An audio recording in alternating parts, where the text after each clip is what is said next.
اللہ اکبر اللہ اکبر لا الہ الا اللہ.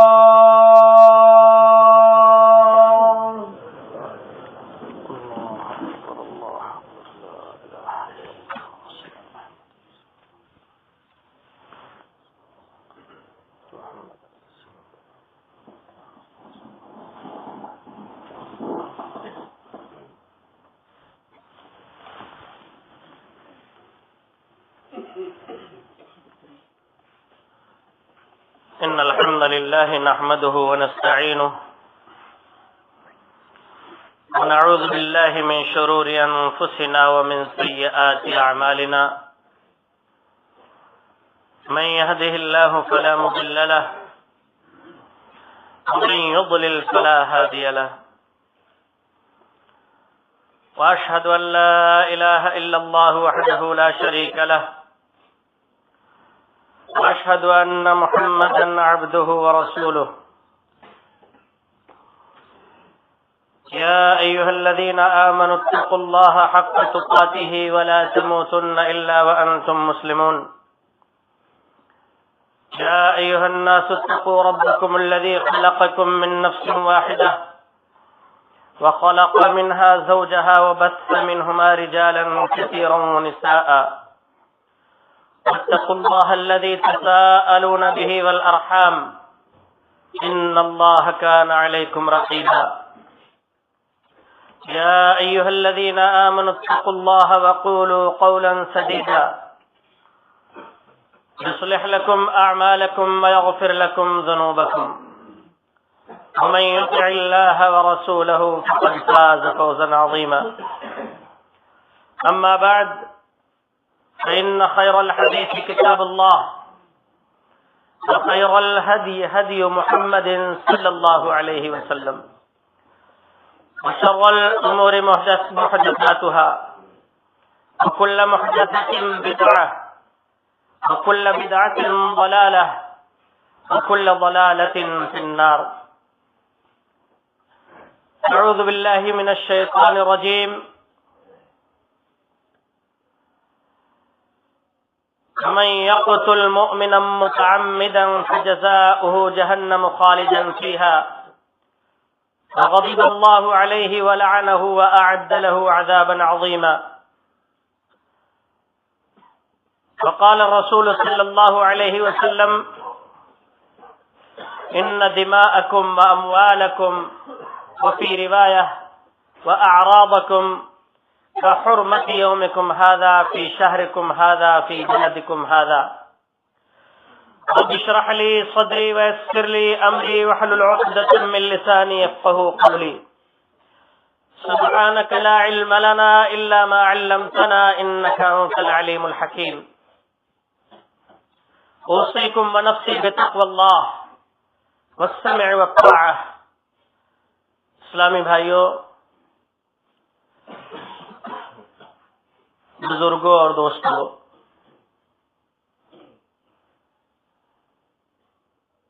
پچھلے خطبہ جمعہ میں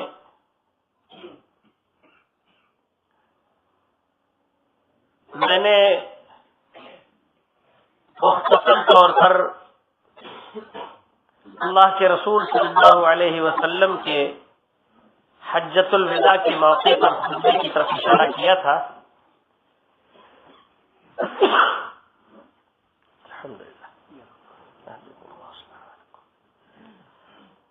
آج میں وہ خطبہ مختصر سی تفسیر کے ساتھ آپ لوگوں کے سامنے پیش کرنے کی کوشش کروں گا.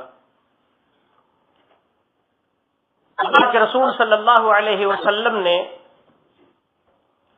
حجۃ الوداع کے موقع پر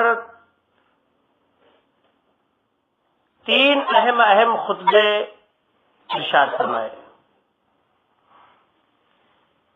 ایک خطبہ میدان عرفات کا ہے،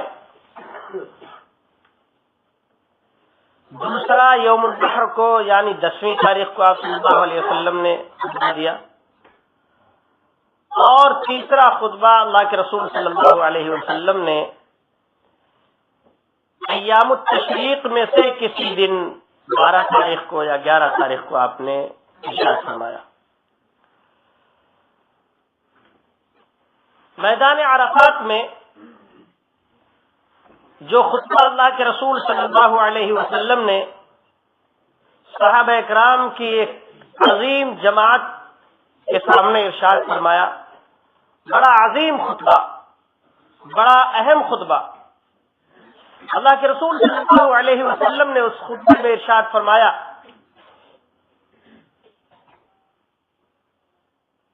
ان دماءکم واموالکم وفی روایہ واعراضکم، بے شک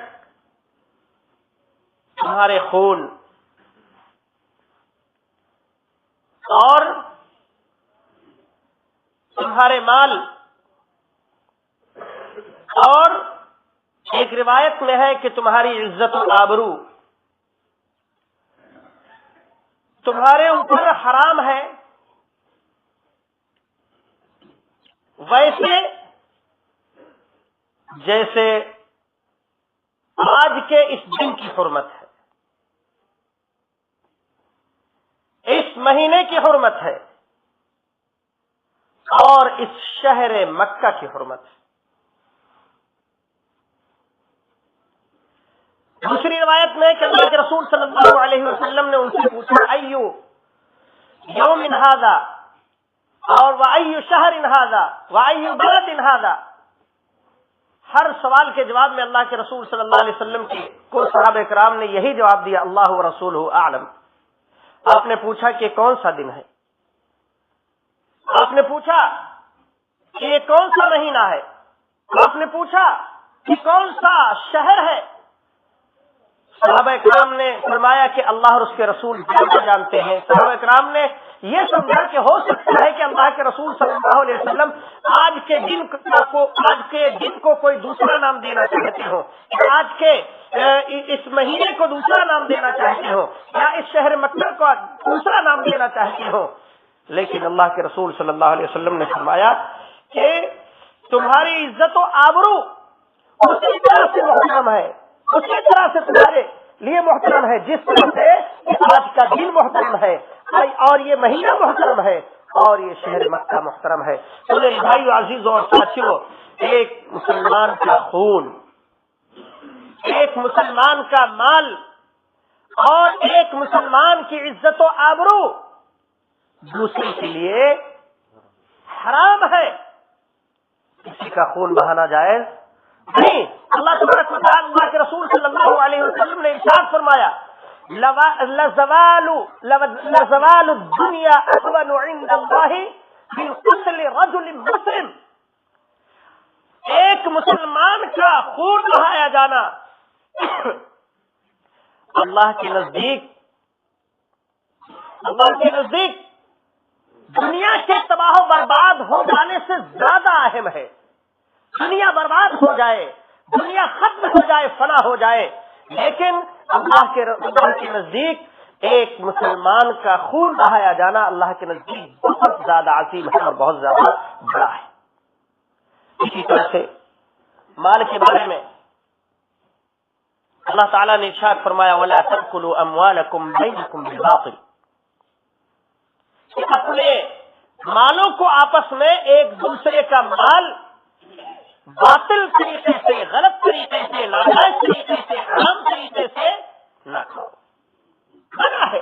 ایک ریال بھی کسی کا ناجائز طور پر لینا اور کھانا حرام ہے، منع ہے. اور ایک مسلمان کی عزت و آبرو، میرے بھائیو عزیزوں اور ساتھیوں، ایک مسلمان کی عزت و آبرو پر کلام کرنا، انگلی اٹھانا، عزت کرنا، اس کی غیبت کرنا، اس کو ذلیل کرنا، اس کو رسوا کرنا، اس کے عزت پر ڈاکے ڈالنا، یہ سب حرام ہے میرے بھائیو عزیزوں اور دوستوں. آپ نے بے شمار مواقع پر سنا ہوگا کہ ایک مسلمان کی اگر کوئی شخص یہ غیبت کرتا ہے، جو برائی اس کے اندر ہے اس کو کہیں جا کر کے دوسری جگہ بیان کرتا ہے، تو گویا کہ وہ اپنے مرے ہوئے بھائی کا گوشت کھاتا ہے. یہ مسلمان کی عزت کا معاملہ ہے. اور اگر کوئی شخص پاک دامن عورت پر بہتان لگاتا ہے، الزام لگاتا ہے، تو یہ 7 ہلاک کرنے والے بڑے گناہوں میں سے ہے. اگر الزام لگاتا ہے، ثبوت پیش نہیں کرتا تو اسے کوڑے لگائے جائیں گے. 80 جلدہ 80 کوڑے مارے جائیں گے تاکہ دوسرے لوگ کسی کی عزت پر انگلی اٹھانے سے پہلے سوچیں کہ کوڑے برداشت کرنے پڑیں گے. تو میرے بھائی عزیز اور ساتھیوں، ہمیں چاہیے کہ ہم ایک دوسرے کی عزت کریں، احترام کریں، ایک دوسرے کا مقام اور مرتبہ پہچانیں، ایک دوسرے کی عزت پر اس کے اندر کوئی عیب ہو یا کوئی برائی ہو یا اس کے گھر کا معاملہ ہو، ہم کلام کرنے سے پہلے، گفتگو کرنے سے پہلے یہ سوچ لیں کہ اس کی عزت، اس کی یہ عزت کس طرح سے محترم ہے، جس طرح سے اللہ کے نزدیک ایام حج محترم ہے، جس طرح سے اللہ کے نزدیک ذی الحجہ کا مہینہ محترم ہے، جس طرح سے اللہ کے نزدیک شہر مکہ محترم ہے. اللہ کے رسول صلی اللہ علیہ وسلم نے اپنے خطبے میں اس بات کی طرف اہم اشارہ فرمایا اور مسلمانوں کی عزت و آبرو اور جان و مال کی حفاظت گویا کہ آپ صلی اللہ علیہ وسلم نے فرمائی. دوسری بات جس کے بارے میں اللہ کے رسول صلی اللہ علیہ وسلم نے ارشاد فرمایا، الا کل شیء من امر الجاہلیت موضوعہ،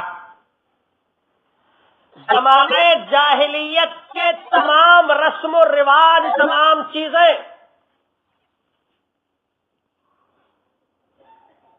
آج رد کی جا رہی ہیں، ختم کی جا رہی ہیں. جتنی بھی چیزیں، چاہے وہ زمانے جاہلیت کی لڑائیاں ہو، چاہے زمانے جاہلیت کے سودی کاروبار ہو، یا زمانے جاہلیت کے رسم و رواج ہو، سب کو اللہ کے رسول صلی اللہ علیہ وسلم نے فرمایا کہ آج سب کے سب رد کیے جا رہے ہیں. اور دوسری روایت میں ہے کہ الا ان امر الجاہلیت تحت قدمی موضوع، کہ زمانے جاہلیت کی رسم و رواج میرے دونوں قدموں کے نیچے آج رکھے ہوئے ہیں، میں روند رہا ہوں. گویا کہ بھائی عزیز اور ساتھیوں، اللہ کے رسول صلی اللہ علیہ وسلم نے زمانے جاہلیت کی جتنی بھی ساری چیزیں، ان سب کو، چاہے رسم و رواج ہو یا جو چیزیں ہو، آپ پہچانیے، آپ کو جاننا چاہیے اور ہمیں جاننا چاہیے کہ زمانے جاہلیت کی کیا کیا چیزیں ہیں. شیخ الاسلام محمد بن عبد الوہاب رحمۃ اللہ علیہ نے مسائل الجاہلیہ کے نام سے ایک چھوٹی سی مختصر کتاب لکھی. مسائل الجاہلیہ، جاہلیت کے مسائل، عربی میں لکھی ہے، اس کا ترجمہ اردو میں بھی کیا گیا ہے. تقریباً 100 سے زیادہ 120 یا کچھ ایسے مسائل اس میں ذکر کیے ہیں جو جاہلیت کے مسائل ہیں. اور بہت زیادہ لمبا چوڑا اس میں لیکچر نہیں دیا ہے انہوں نے، بہت زیادہ لکھا نہیں ہے، بلکہ قرآن اور حدیث کی روشنی میں بیان کر دیا ہے.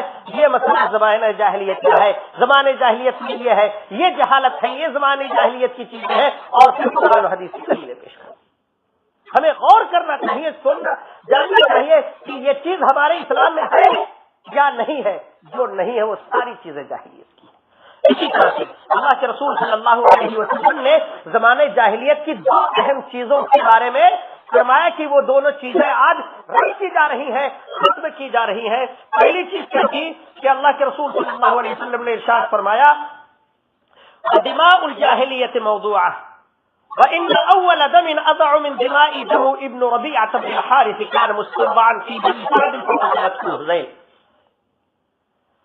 زمانے جاہلیت کے جتنے بھی خون اس سے پہلے کیے گئے وہ سب آج سے وہ رائگا جائیں گے، ختم ہو جائیں گے.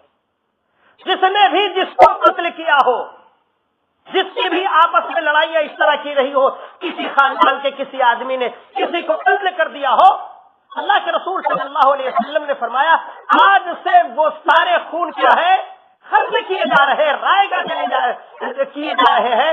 اور پھر ابتدا اپنے گھر سے کی اور فرمائے کہ سب سے پہلا خون جس کو میں آج ختم کر رہا ہوں یا معاف کر رہا ہوں، رائگاں قرار دے رہا ہوں، وہ ہے ابن ربیعہ ابن حارث کا خون ہے، جو بنو سعد میں ان کو دودھ پلانے کے لیے بھیجا گیا تھا، وہاں پر وہ پرورش کر رہے تھے، آپس میں قبیلوں کی لڑائیاں ہوئی اور حذیل نے ان کو قتل کر دیا۔ اللہ کے رسول صلی اللہ علیہ وسلم نے اپنے گھر کے خون کو سب سے پہلے ختم کیا اور معاف کیا۔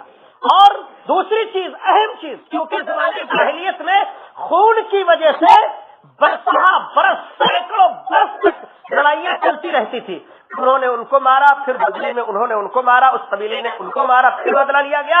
اس طرح سے آپ کو معلوم ہوگا کہ اوس و خزرج کے درمیان تقریباً 100 سال کی یا اس سے کم و بیش لڑائیاں چلی ہے، اور اوس و خزرج بھائی تھے دو خاندان کے، اور اس طرح سے خون کا معاملہ ہوا، تقریباً 100 سال تک مدینے کے لیے دونوں خاندان لڑتے رہے۔ اللہ کے رسول صلی اللہ علیہ وسلم نے ختم کر دی، بنیاد ختم کر دی کہ جتنے بھی خون کے دعوے ہیں آج وہ ختم کیے جا رہے ہیں، اور سب سے پہلا خون کا دعویٰ ایسی خاندان سے ختم کرتا ہے۔ دوسری چیز زمانے جاہلیت کی، اللہ کے رسول صلی اللہ علیہ وسلم نے فرمایا کہ غرب الجاہلیت موضوع، زمانے جاہلیت کا جو سودی کاروبار ہے، جتنے بھی زمانے جاہلیت کے اسلام سے پہلے کے لین دین سے لوگوں کا بقایا تھا یا جو کچھ بھی تھا، وہ سب بھی آج سے ختم کیے جا رہے ہیں، رد کیے جا رہے ہیں۔ اب کسی کا زمانے جاہلیت اسلام سے پہلے اگر کسی کا کوئی سودی پیسہ کسی کے اوپر باقی ہو، کسی کا لین دین باقی ہو، تو آج سے وہ ختم کیا جا رہا ہے۔ کیجیے، اللہ کے رسول صلی اللہ علیہ وسلم نے حجۃ الوداع کے موقع پر اس اہم بیماری پر، اس اہم مرض پر آپ نے ضرب لگائی اور ختم کر دیا۔ اور سود کے بارے میں میرے بھائیو عزیز اور ساتھیوں، کبھی انشاءاللہ فرصت میں بتاؤں گا آپ لوگوں کو کہ کتنا خطرناک جرم ہے اور کتنی عظیم سزا ہے اور کتنی خطرناک اس کی سزا بھی ہے۔ اور پھر اپنے گھر ہی سے پیدا کیا اور فرمایا کہ سب سے پہلا سود جو میں معاف کرتا ہوں یا ختم کرتا ہوں، کینسل قرار دیتا ہوں، وہ عباس ابن عبد المطلب، میرے چچا کا جو سود ہے دوسروں کے اوپر ہے، میں اس کو آج ختم کرتا ہوں۔ عباس رضی اللہ تعالیٰ عنہ نے فرمایا کہ اللہ کے رسول صلی اللہ علیہ وسلم، میرا راس المال تو ملنا چاہیے، یعنی جو میرا اصل ہے، اللہ کے رسول صلی اللہ علیہ وسلم نے فرمایا کہ وہ تمہیں ملے گا، لیکن جو سود ہے، سود جو ہے، جو انٹرسٹ بڑھتا چلا جا رہا ہے، وہ نہیں ملے گا، اصل مال ملے گا۔ قرآن کی آیت بھی ہے، لَكُمْ رُؤُوسُ أَمْوَالِكُمْ لَا تَظْلِمُونَ وَلَا تُظْلَمُونَ، تمہیں راس المال ملے گا، کسی پر اپنا ظلم تم کرو نہ کسی پر تمہارے اوپر ظلم کرے۔ تو اس چیز سے اللہ کے رسول صلی اللہ علیہ وسلم نے لوگوں کو ڈرایا اور فرمایا کہ سود ختم کیا جا رہا ہے۔ اسی طرح سے اللہ کے رسول صلی اللہ علیہ وسلم نے لوگوں کو نصیحت فرمائی اور فرمایا اتقوا اللہ فی النساء، عورتوں کے بارے میں، اور عورتوں سے مراد یہاں پر کیا کہتے ہیں، بیویاں بھی ہو سکتی ہیں۔ تو اللہ کے رسول صلی اللہ علیہ وسلم نے عورتوں کے بارے میں، خاص کر کے یہاں پر بیویاں مراد ہیں، کہ عورتوں کے بارے میں تم اللہ سے ڈرتے رہو، تم مرد ہو، تم ان کے اوپر قوام ہو، تم ان کے اوپر نگراں ہو، تمہیں اللہ تبارک و تعالیٰ نے ان کے اوپر قوت اور پاور عطا کیا ہے، اور کیا کہتے ہیں، لہذا تم فإنکم اخذتموہن بأمان اللہ، تم نے ان کو اپنی زوجیت میں اللہ کے امان کے ساتھ لیا ہے، یعنی ان کے ساتھ حسن سلوک کے وعدے کے ساتھ لیا ہے، اور وَاسْتَحْلَلْتُمْ فُرُوجَهُنَّ بِكَلِمَةِ اللَّهِ، اور اللہ کے کلمے کے ذریعے سے تم نے ان کی شرمگاہ کو اپنے لیے حلال کیا ہے، یعنی نکاح ہو گیا ہے، اور وہ کلمہ لا الہ الا اللہ ہے کہ تمہارا نکاح مسلمہ سے، مسلمان ہونے کی وجہ سے اس عورت سے جائز قرار پایا، لہذا تم اللہ کے بارے میں، اللہ سے ان کے بارے میں ڈرتے رہو، اور یہی نہیں، ان کے اوپر، تمہارے لیے ان کے اوپر یہ حقوق ہے کہ تمہارے بستر کو ان لوگوں سے محفوظ رکھیں جن کو تم ناپسند کرتی ہو، یعنی تمہارے گھر میں ایسے لوگوں کو جن کو تم آنے سے ناپسند کرتے ہو، جن کے بارے میں، تو ان کے اوپر یہ لازم ہے کہ ان کو تمہارے گھر میں نہ آنے دے۔ اگر کوئی عورت نہیں مانتی ہے تو شریعت اس بات کی اجازت دیتی ہے کہ ان کو تھوڑی سی